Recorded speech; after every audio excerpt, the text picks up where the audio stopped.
Hello' বন্ধুসকল, এতিয়া মই ৰেডি হৈ গ'লোঁ। মই এতিয়া আচলতে ৰেডি হৈ পেলাই এয়া দেখিছে মই ৰেডি হৈ ওলাই আছোঁ। সেই যে মই কৈছিলোঁ মোৰ আগৰ ভিডিঅ'টোত যে কৈছিলোঁ লুইতপৰীয়া টেম্পু ষ্টেণ্ডৰ সৌজন্যত ঘাঁহিগাঁও ৰাইজৰ সহযোগিতাত তিনিদিনীয়া কাৰ্যসূচীৰে ভাগৱত পাঠৰ যি অনুষ্ঠান আয়োজন কৰিছে সেই অনুষ্ঠান ভাগলৈ ওলাইছোঁ। আচলতে মই আৰু মোৰ পৰিয়ালবৰ্গ সমস্ত ওলাইছে, কাৰণ আজি বেছি লেকচাৰ মাৰি নাথাকোঁ।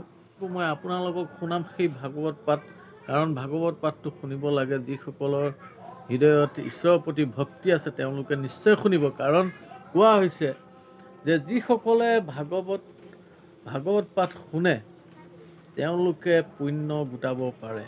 যিজনে পাঠ কৰে সেইজনৰ পুণ্য হয়, আৰু যিজনে শুনে সেইজনৰো পুণ্য ভাগ পায় বুলি কৈছে। গতিকে সময় সুবিধা উলিয়াই কেতিয়াবা আমি সেইকাৰণে ঈশ্বৰৰ গুণানুকীৰ্তন শুনিব লাগে, যাতে আমাৰ দিনবিলাক ভালে কুশলে যায়, মংগলময় হয়। তাৰ কাৰণেই হ'লেও আমি সেই ঈশ্বৰৰ গুণানুকীৰ্তন শুনি থাকিব লাগে।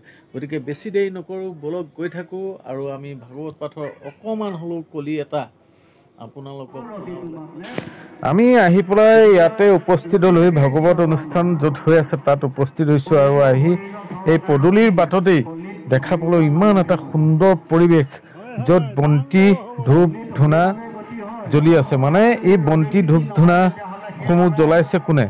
ভক্তপ্ৰাণ ৰাইজে। যিসকল ৰাইজ আহিছে ইয়ালৈ তেওঁলোকে মনোবাঞ্ছা পূৰ্ণ হেতু ইয়াতে ধূপ ধূনা বন্তি শৰাই সঁফুৰা আদি আগবঢ়াইছে, আৰু ইয়াতে ওচৰতে দান পাত্ৰ আছে। দান পাত্ৰত তেওঁলোকৰ দান দক্ষিণাসমূহো ভৰাই দিছে।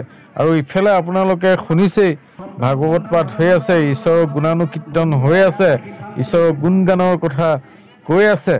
গতিকে আমি বেছি সময় পলম নকৰোঁ, আমি সেই মূল ঠাইলৈ সোমাই যাওঁ। য'ত ভাগৱত পাঠ হৈ আছে সেই ঠাইলৈ সোমাই যাম আৰু দেখুৱাম কেনেধৰণে ভাগৱত পাঠ কৰি আছে, আৰু তাৰ দৃশ্যসমূহ দেখুৱাবলৈ মই চেষ্টা কৰিম। গতিকে যিসকলৰ হৃদয়ত ভক্তি আছে তেওঁলোকে একান্তভাৱে মোৰ ভিডিঅ'টো চাই যাওক, আৰু কমেণ্টত লিখিব কৃষ্ণ বুলি এটা কমেণ্ট কৰি আপোনালোকে লিখিব বুলি মই আশা কৰিম।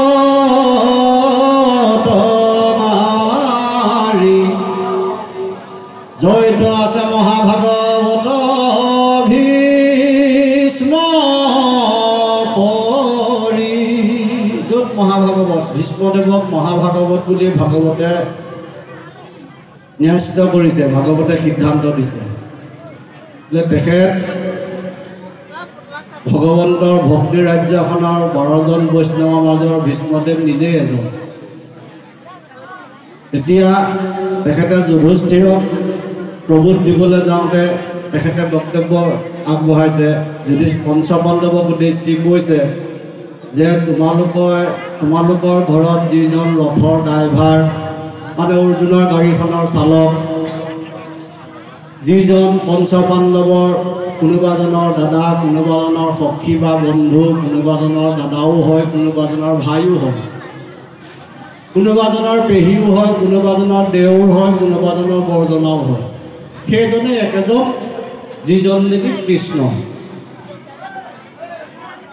সেইজন কৃষ্ণ কৃপা ব্যতিৰেকে এই সংসাৰত গছৰ পাত এখিলাও লৰিব নোৱাৰে। যেনে পুৰুষৰ কিছু লৈ কৃষ্ণৰ কৃপাতহে সমস্ত হ'ল, সেইজনেই কৃষ্ণ।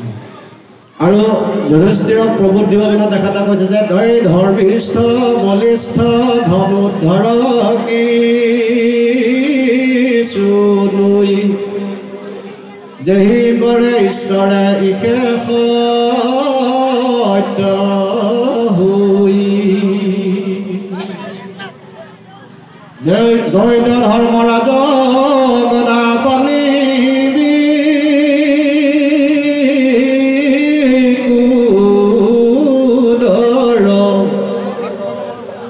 ধনঞ্জয় যথাত গান্ধিব ধনুধৰ,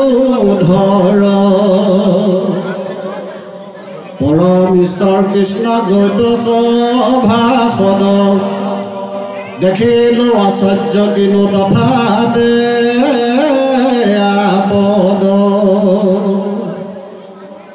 আমি সাংসাৰিক জগতত যিবিলাক দেখি আছোঁ শুনি আছোঁ সেইবিলাক এটা জেগাত কাম নাথাকে।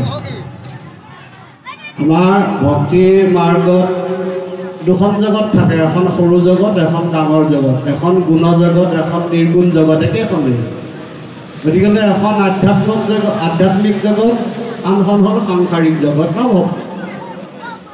ভৱ সংসাৰ বা মোহমায়া জাল একেখনেই কথা।